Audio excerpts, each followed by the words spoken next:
میں یہ بھی ہے دوسروں کی تربیت, دوسروں کو بھکاری بنانا درست نہیں ہے. کوئی آتا ہے آپ سے بائک مانگنے کے لیے, گاڑی مانگنے کے لیے, وجہ پوچھیں. اگر کوئی ایسی ایمرجنسی ہے, کوئی واقعی مسئلہ ہو گیا ہے کوئی بہت, تو پھر ٹھیک ہے. اور اگر ایمرجنسی نہیں ہے تو میری رائے ہے کہ نہیں دینی چاہیے. بھائی جاؤ, اوبر ہے, کریم ہے, بائک ہے. بائک اب تو وہ ان کی بائک کی سہولت بھی ہو گئی ہے, رکشے, ٹیکسی ہیں. اگر وہ کہے میرے پاس پیسے نہیں ہیں تو اس کو بولو W11 میں جاؤ, 20 روپے کی میں چلے جاؤ گے. وہ کہ اس کے بھی پیسے نہیں ہیں تو پھر غریب ہے, پھر بولو پھر بائک نہ مانگو, پھر پیسے مانگو. پھر بولے میں غریب آدمی ہوں, میرے پاس سفر کے پیسے نہیں ہیں, تو پھر غربت کی وجہ سے اس کی مدد کر دیں, پیسے دے دیں اس کو. اگر وہ واقعی ثابت ہو جاتا ہے غریب ہے, زکوٰۃ دے دیں, صدقہ دے دیں. سمجھ رہے ہیں؟ گاڑی پھر بھی نہ دیں. ٹھیک. ہاں کوئی بہت بے تکلف دوست ہو, بعض سے اتنی بے تکلفی ہوتی ہے کہ وہ گویا ایک ہی گھر کے سمجھے جاتے ہیں. جیسے میرے ایک دو دوست ایسے بے تکلف ہیں, ان کو تو میں نے چابی بنوا کے دی ہوئی ہے کہ یار جب جاؤ, یہ دیکھ رہے ہو یہ موٹا بیٹھا ہوا ہے, اس کو بائک کی چابی دی ہوئی ہے میں نے, کیونکہ گھر کے سودے سلف لے آتا ہے, یہ کام میں ہاتھ بٹاتا ہے. اس کو ایک اور چابی بنا کے دی ہوئی ہے کہ پوچھے بغیر لے جایا کرو. واٹ لگا کے رکھی ہوئی ہے اس نے گاڑی بائک کی, یہ میں بتا دوں آپ. لیکن پھر بھی ہم نے اس کو دی ہوئی ہے کہ چلو یار, پوچھتا نہیں ہم سے, لے جاتا ہے بائک. اور اب تو اتنا نیک ہو گیا کہ گھر پہ جا کے کھڑا, اپنی گھر پہ بائک کھڑی کر رہا ہے. مجھے ضرورت ہوتی ملتی نہیں, کہہ رہا ہے میرے گھر پہ. میں نے کہا بھائی جان آپ کو میں نے گفٹ تھوڑی دی ہے, گھر پہ تو میری رہے گی وہ. تو دیکھ لو کیسا زمانہ چل رہا ہے.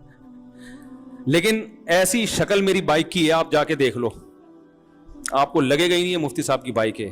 آپ سمجھو گے مفتی صاحب نے ٹین ڈبے والے سے خریدی ہے. یہ میں اس لیے بتا رہا ہوں کہ گاڑی یا بائک جب ایک ہاتھ میں رہے گی تو ٹھیک ہے, کسی کو آپ نے دے دی تو واٹ لگائے گا وہ. میرا تجربہ ہے, جب بھی کوئی گاڑی کسی کو دو یا بائک کسی کو دو, چاہے وہ 1 کلومیٹر ہی چلے گا, کچھ نہ کچھ کام لازمی نکال کے لائے گا وہ. یہ ہو نہیں سکتا کہ وہ آپ کو چابی دے اور بالکل ویسے ہی ہو جیسے پہلے. کہیں نہ کہیں سے کچھ نہ کچھ بج رہا ہوگا اس میں سے, کچھ نہ کچھ ہوگا. تو یہ تجربہ ہے. تو اس لیے ان چیزوں میں بھکاری نہ بنائیں لوگوں کو, ٹھیک ہے. لفٹ بھی نہیں مانگتے ہم تو کسی سے. کبھی جا رہا ہوں نا, کوئی گاڑی جا رہی ہو جانے, لفٹ بھی نہیں. بھائی ٹیکسی میں جاؤ, ٹیکسی کے پیسے نہیں ہیں تو W11 میں جاؤ, لٹک کے چلے جاؤ. تو اپنے آپ کو ان چیزوں سے مستغنی رکھنا چاہیے. یہ اچھے اخلاق پر بیان ہو رہا ہے میرا. ٹھیک ہے. کسی نے سوال پوچھا ہے نا, اچھے اخلاق, کہ کتنا لوگوں کی مدد کرنی چاہیے. تو جو واقعی مدد کے قابل ہو اس کی مدد کریں. جیسے میں نے بتایا, کوئی ایمرجنسی ہو گئی کسی کے گھر میں, کوئی بیمار ہو گیا, اس کو ہاسپٹل جانا ہے, اوبر آنے میں ٹائم لگے گا, کریم آنے میں ٹائم لگے گا, وہ تو ظاہر ہے مسئلہ, اس کو گاڑی دے دیں فوراً. بولے بھائی پوچھ کیوں رہے ہو, لے کے جاؤ. ایسے میں تو فوراً مدد, یہ مدد ہے نا. لیکن لوگوں کو مدد نہیں چاہیے ہوتی, مزے اڑانے ہوتے ہیں. آپ اپنا کام اپنی گاڑی میں کرو, نہیں ہے تو ٹیکسی میں کرو, نہیں ہے تو W11 میں جاؤ. خام خواہ دوسرے سے گاڑی مانگ رہے ہیں, بھکاری پن نہیں ہے. تو بھکاریوں کے ساتھ تعاون نہیں کرنا چاہیے. لوگوں کے بھکاری پن میں اضافہ ہوتا ہے اس سے. تو یہ ہے, تو درمیانہ, نہ اتنا کڑوا بنو کہ لوگ تھوک دیں, نہ اتنا میٹھا بنو کہ نگل جائیں.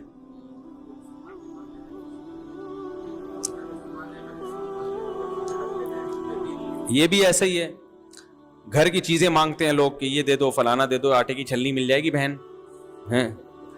قرآن میں تو آتا ہے وَيَمْنَعُونَ الْمَاعُونَ, کہ جو مانگے کی چیزیں بھی نہ دے. سورہ ارائیت الذی میں ہے نا, کہ بہت بڑا کنجوس ہے اور اس کو بڑی شدید وعید ہے کہ جو روز مرہ استعمال کی چیزیں بھی کسی کو نہ دے. تو اس کے تحت علماء نے لکھا ہے کہ جو روز مرہ کوئی چھنی مانگ رہا ہے, کوئی آٹا مانگ رہا ہے, تو دے دینا چاہیے. لیکن یہ بھی آیت کا مطلب سمجھیں کہ یہ اس شخص کے بارے میں نازل ہوئی جو کنجوسی کی بنا پہ نہ دیتا ہو. اب کوئی کام کر رہا ہے آفس میں, اس کو آپ سے پین چاہیے, آپ اپنا پین رکھ کے بیٹھے ہو, میں اس کو کیوں دوں. یہ کنجوسی کی بیس پر ہے. اگر آپ نظم و ضبط چلانے کے لیے, کہ آپ کے پڑوسی منگتا آ گیا ہے, وہ کمبخت چھلنی والا تو روزانہ گزرتا ہے نا, پلاسٹک کو دیکھا نہیں, وہ بیچارے ریڑھی پہ ہر مال والا کہتے ہیں نا اس کو, ہر مال والا, اس کے بعد وائپر بھی ہے, اس کے بعد چھلنی بھی ہے, روزانہ گزرتا ہے, وہاں سے خریدو نا. روزانہ بیل بجا کے کھڑتے ہیں, انٹی دیکھچی مل جائے گی اسٹیل کی دودھ ابالنے کے لیے. آپ کا بھی ٹائم ضائع. اور یہ غریب علاقہ ہے بھی نہیں, کوئی ایسے جھگیوں میں رہتے ہو جن بیچاروں کے پاس دودھ ابالنے کے لیے دیگچی خریدنے کے پیسے نہیں ہیں, وہ آپ سے دیگچی مانگ رہے ہیں کہ ہم دودھ ابال کے آپ کو دیگچی واپس کر دیں گے. تو سمجھ میں آتا ہے سب اللہ کا شکر ہے کھاتے پیتے ہیں, تو پھر لوگوں کو تنگ کرنا, بیل بجا بجا کے چھلنی مانگنا آٹے کی, ایک آدھ دفعہ ٹھیک ہے, زیادہ مانگ رہا ہو تو منع کر دیں, بھائی یہ ہے آپ کو دینے کے لیے نہیں ہے. ہمارے ایک دوست تھے, وہ تو بڑے مالدار تھے, وہ کیا کرتے تھے, مدرسے میں تو مالدار بھی پڑھتے ہیں, غریب بچے بھی پڑھتے ہیں, وہ بہت مالدار تھے, ان کے گھر سے کھانا آتا تھا. اب کھانا ان کے گھر سے مرغ و مسلم, غریب بچے بیچارے وہاں بیٹھ کے کدو پکا ہوا ہوتا تھا وہ کھا رہے ہوتے تھے. تو اب ایک شخص نے ان سے دوستی لگا لی, جب ان کے گھر کھانا آتا وہ بھی آگے بیٹھ جاتا. ایک طالب علم نے نا, ایک غریب طالب علم نے ان سے کیا لگا لی, دوست. اب ان کے گھر سے آ رہا ہے, مرغے آ رہے ہیں, تو وہ بھی ان کے ساتھ بیٹھ گیا. اب وہ اس کو منع بھی نہیں کر پاتے کہ یار میں مرغا کھاؤں, یہ دال کھائے اچھا نہیں لگتا نا, غیر اخلاقی حرکت ہے. تو اس طالب علم نے جو مالدار تھے ہمارے حضرت سے مسئلہ پوچھا کہ حضرت میرے گھر سے اچھا کھانا آتا ہے, میں وہیں بیٹھ کے کھا رہا ہوتا ہوں, ایک دو غریب طالب علم میں وہ بغیر پوچھے شامل ہو جاتے ہیں, تو میں منع کرتا ہوں تو مجھے ڈر لگتا ہے, جو قرآن میں آتا ہے وَيَمْنَعُونَ الْمَاعُونَ کہ مانگے کی چیز بھی نہ دے, وہ بڑا برا آدمی ہے, تو یہ منع کرنا کیا ہے, کیسا ہے؟ حضرت فرمایا فوراً منع کر دیں. بولے یہ میرے لیے آیا ہے, آپ کے لیے نہیں آیا. کیوں بغیر پوچھے بیٹھ رہا ہے وہ؟ آپ کہہ سکتے ہیں کہ غریب طالب کے سامنے مرغے کھانا اچھا نہیں ہے. بھائی غریب کو بھی تو چاہیے کہ جب تمہاری استطاعت مرغے کی نہیں ہے تو مرغے پہ رال ٹپکانا یہ اور زیادہ برا ہے. جو ہے استطاعت وہ کھاؤ نا. کہ دال کھا کے لوگ بڑے نہیں ہوئے؟ نہیں آ رہی سمجھ میں. بھائی جس کو اللہ نے جتنی گنجائش دی ہے وہ اپنے حساب سے اسی حساب سے سمجھے کہ بھائی کوئی بات نہیں.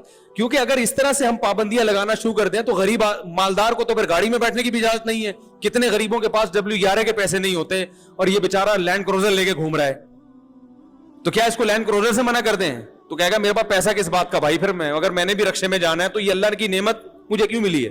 تو غریب کو کہا جائے گا بھائی جس کے پاس پیسہ ہے اس کے پاس پیسہ رہنے دو, آپ اسے دیکھ کے راہ لیں, مت ٹپکاؤ, وہ چھن جائے گا پیسہ, آپ کا بھی چھن جائے گا, وہ مرغے کھا کے بھی قبر میں جائے گا, آپ دال کھا کے تھوڑا لیٹ جاؤ گے قبر میں, مرغے کھانے والے جلدی مرتے ہیں. تو غریب کو یہ سکھایا گیا ہے کہ مالداروں پہ راہ لیں, مت ٹپکاؤ. ہاں کبھی کبھار ایسا ہو کہ کوئی کبھی کبھار اس کی نوبت آتی ہو نا, اب وہ ہمیں یعنی کبھی کبھار اس کی نوبت آتی ہو نا تو پھر تو چلو بچا بھی جا سکتا ہے, لیکن مدرسے میں تو کھانا روز ہی ہے نا. اب کیا ان کے لیے الگ کمرہ بنائیں کہ آپ کے گھر سے مرغا آتا ہے تو آپ چارپائی کے نیچے گھس کے کھایا کریں تاکہ غریب بچوں کی نظر نہ پڑے؟